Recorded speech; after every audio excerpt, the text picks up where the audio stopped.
Welcome back, everyone. Today from the beautiful Colorado Rockies, talking about the backside 180 today. Big W in the background for all of you who have been requesting this video for quite some time. I did it a while back, but for some reason a lot of people have still been requesting for me to do this one. I've already done the frontside 180 as well.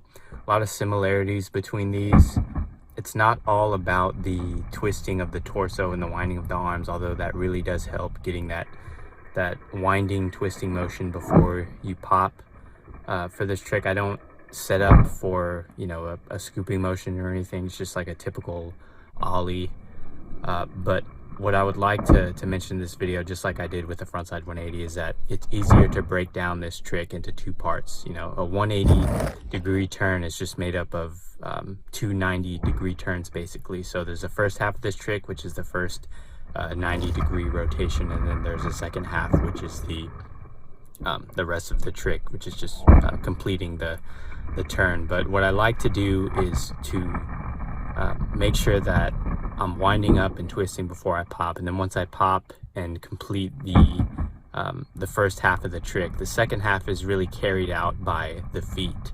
You don't really have to depend on the upper half of your body the whole way to just carry you throughout the whole 180. It's easier to do that when you have more air time, and let's say you're doing it down a stair set or something, and you can really just kind of take your time and take advantage of the air time you have, and let that winding motion just carry you throughout. But if you're doing it on flat ground, it's easier to let your feet take care of the second half of the trick. And I've mentioned this before, again, in the frontside 180 tutorial I've done, even the frontside 360. Any trick with rotations, you don't just want to depend on your upper body and the winding up to carry you throughout the entire trick. You can also use your feet.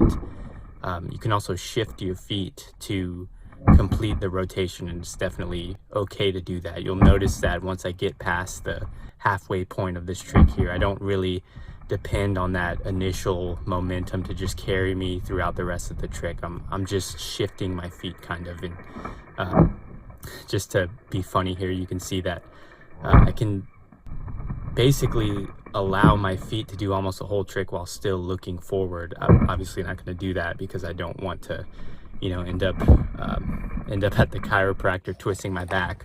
But I just wanted to demonstrate that it's easy to use your feet to manipulate the turn as well, not just your upper body. So I like to get the first half of the trick done by that initial momentum of twisting the body, popping. Once you get to the halfway point, you can use your feet to just kind of carry you the rest of the way around, instead of just thinking of it as one solid motion. It just helps to kind of break up the trick into two points like that. So that's the backside 180. Just make sure that you're winding up and twisting, but again, you can really take advantage of finishing that rotation by just twisting your feet instead. So that really helps carry the trick along, just kind of breaking it into that two parts, into those two parts, so that you can focus on the first half, just getting that little bit of momentum before you pop, and then using your feet the rest of the way to carry it out. So that's the backside 180.